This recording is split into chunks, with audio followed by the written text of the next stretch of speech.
Hey guys, what's going on? GassyMexican here, and I am back from E3. As you guys saw, there's a lot of cool stuff, fun little montage or whatever I figured I'd put together for you guys just to kind of get a quick snapshot of what E3 was like. But I'm going to go ahead and just kind of rattle off on some of the games I played and just what I thought of E3 in general. Just kind of like a recap and impressions video is what this is going to be. But E3 was pretty goddamn awesome, not going to lie. It's my second E3. This time around, I actually played a lot more games than I did the previous year. Last year was just kind of disorganized and was all over the place, and this year I came in knowing I wanted to play games because E3 is a little bit more of a closed event, as a lot of people know. It's for industry professionals and stuff like that. I say that with quotes because not everybody there is super professional or anything like that. But typically, you're able to play more games with less wait time because it's not as open to the public. But I played a lot of games, and this was also Renee's first E3, so I wanted to make sure that we got a good experience, and thankfully that's exactly what we got. You guys saw in the montage, that was actually, I filmed that when I was waiting for Beyond Two Souls. That game is awesome. I've never played Heavy Rain before, but that game, playing it just on the E3 demo, was actually really cool. My knowledge on like the backstory and just like, you know, the world that is happening in is kind of limited. I know it's made by the same people that make Heavy Rain, and that's very apparent when you're playing. It's all the QuickTime functions and stuff like that, and just the general way you kind of play the game and the style of it is very Heavy Rain reminiscent. I've never played Heavy Rain, but like I said, I mean, I've seen enough of Heavy Rain to know that that's kind of what it's like, and people that like that game will be happy. Anyways, cool game. You kind of can go into like a, I don't know, possessing sort of ghost mode or whatever. And go around and, like, you know, choke people out with your powers. I don't know if that's Ellen Page's powers, like her character. I can't remember what her name is. I think Jodie is her name or something like that. But I don't know if it's her. This is why I say I don't know like the actual story behind it, or if she's the one using her powers. I know she has like her child that runs around with her for a bit there in the demo. That's kind of she keeps like, I need you to help me out here, and then he'll take control of, like, he'll go into like his, I don't know, spirit self kind of thing, and then like go choke people out, and it gets crazy. You can like straight up possess people and just like stab their buddies. That's kind of crazy. But anyways, that game was really cool. Played that. Let's see, we played Octodad. Well, Renee played Octodad. I sat and watched, but that was really silly. That's the one where it's kind of controlled like QWOP, and you kind of flop your like octopus arms around, and the whole point of it is to pretend like you're a human and try to blend in. But that was cool. It's really cool that the Sony and the PS4 are standing behind indie devs a whole bunch. That's kind of the big difference between Xbox One and PS4, or Sony and Microsoft. The Xbox, or the PS4 rather, had a lot of indie.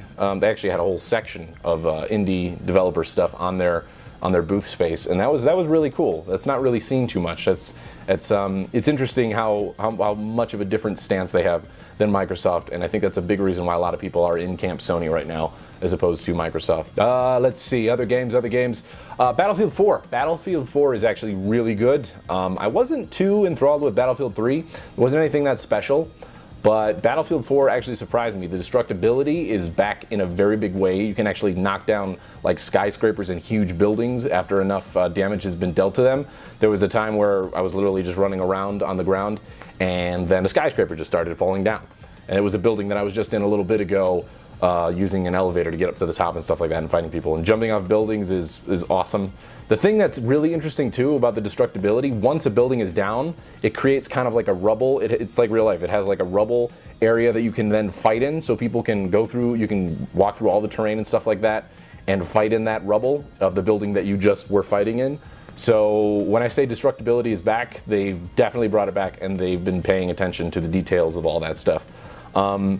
Other stuff too, I didn't see it myself, but a friend of ours that was playing the demo as well, he got to play as the commander, which basically at the show floor they had like 8 screens set up, and the commander basically kind of tells different squads where to go and just organizes the battle, and can send in like Tomahawk missiles and stuff like that. So that's going to be really, really interesting.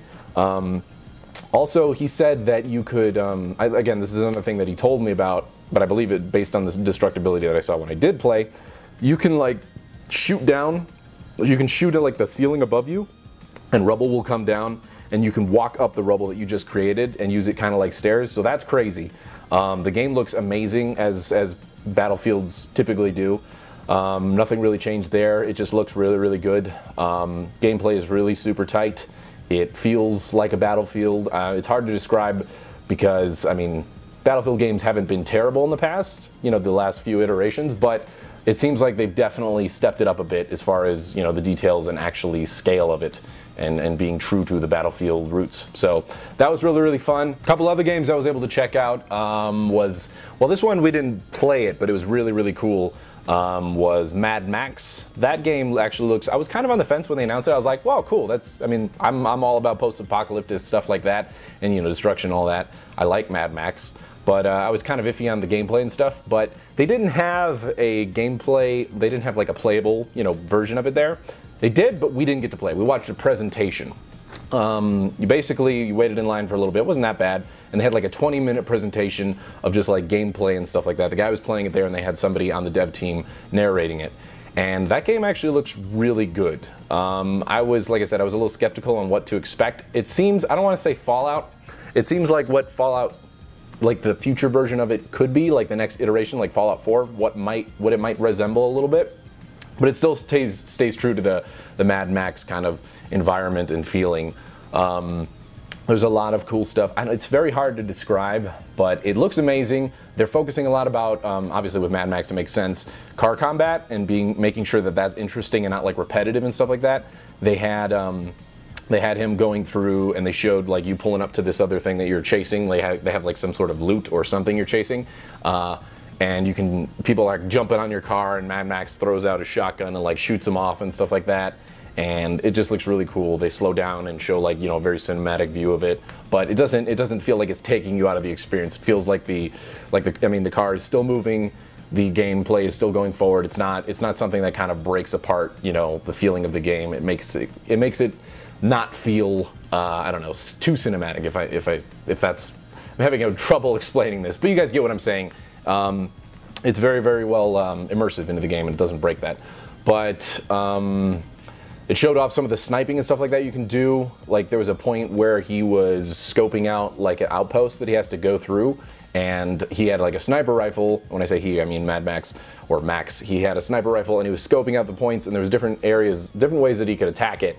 But you saw like guards and stuff like that, and he shot like propane tanks, and like they went flying, and then eventually just drove in and, you know, fucked everybody up. But that game looks really good. I can't really speak too much about it because it wasn't a super long demo. It's one of those things you kind of just got to see for yourself, but take my word for it, it is looking promising. Like I said, I haven't played it myself, but based on what I've seen, it definitely is a title that I'm interested in. Another game we checked out, which was a racing game, is The Crew, which, if you guys aren't super into racing games, or for those of you guys that are and know what The Crew is, that was a game that was announced, and it's going to be like a super huge scope and scale kind of game where you can drive like from New York to Florida, and that takes like 2 hours or something like that in game.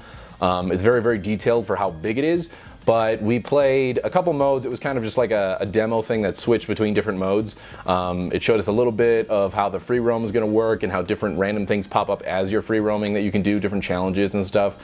And then it switched over to like a takedown mode where you and some other friends, me and Renee were playing it, but so me and Renee and some other people that were playing with us on the demo there, you basically have to chase down like this kind of armored car, and you have to just keep hitting it until it finally takes enough damage and then you knock it down.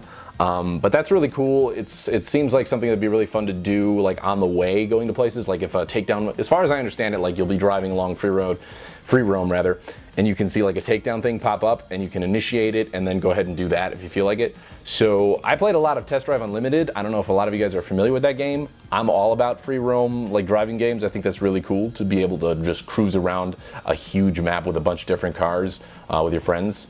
I think that's an interesting thing, and I'm looking forward to the crew. They had an amazing, like, I didn't get to try it, but they had an amazing, like, driving rig setup where it actually moved around, like, you know, all on gyroscopes or whatever the fuck. And it had, like, 3 different screens. There was a big line for it. I was going to try to check it out and get some footage of it, but it was a big line. But that game is looking promising. Another game we checked out was Payday 2. That game is awesome. It's pretty much everything you'd expect for Payday 2, for Payday fans from the first game. If you guys played that a lot, like how I have, that was really cool. They were giving out really cool masks. I can't remember which character it was. Is it Dallas? I think it's Dallas, the one who's got the American flag on the clown mask. But that game's really fun. It seems like they've kind of randomized some things. Like you can now like build up, you can use planks and boards. I was chatting a little bit with one of the developers to block off like windows and stuff. We were in a bank and I searched around and found some boards and I was able to board it up so it had more cover when we were shooting at the cops from inside. Looks good, feels good. There's not really much to say about it other than it's pretty much what you would expect. I've already pre-purchased it, so I'm ready for that game and I will be playing and streaming that a lot. Lastly, I'm not going to go into too much detail about all the things I saw there because then I'd be sitting here rambling forever and I don't want this to be a super long video. But we checked out the Indiecade, which is like the big indie developer section of E3, and there was a lot of cool stuff there. Some of the indie devs were showcasing what they've done with the Oculus Rift. You saw a little bit of that in the montage earlier, and there were some other interesting games there too that we might try to work into some streams and stuff like that. A lot of really good like multiplayer, just kind of simple games that would be fun with friends. But yeah, it was really cool, and there was a bar right next to the Indiecade. I didn't partake, but it's cool that they had that there. Very cool to see the indie developers right next to some of the bigger devs and stuff like that. They have their own section, obviously, but it's always interesting to walk through the indie developer section because you never know what you're going to see. There was some cool stuff, like I said. I can't remember all the names off the top of my head, but I wrote them down and stuff like that, so I will probably be checking them out in the near future. But overall, good E3. Hung out with lots of friends, went to the Twitch TV party, which had hot dogs in the corner. They had a hot dog guy in the corner. They had a hot dog stand and a popcorn guy there, which is crazy. They were celebrating like their 2-year anniversary, so congrats to Twitch for doing so well and throwing an awesome party.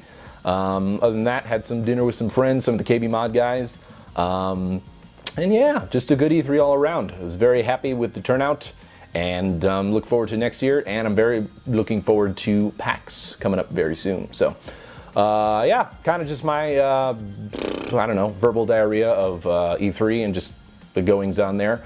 Hope you guys enjoyed this video, and yeah, have a great day. Bye-bye.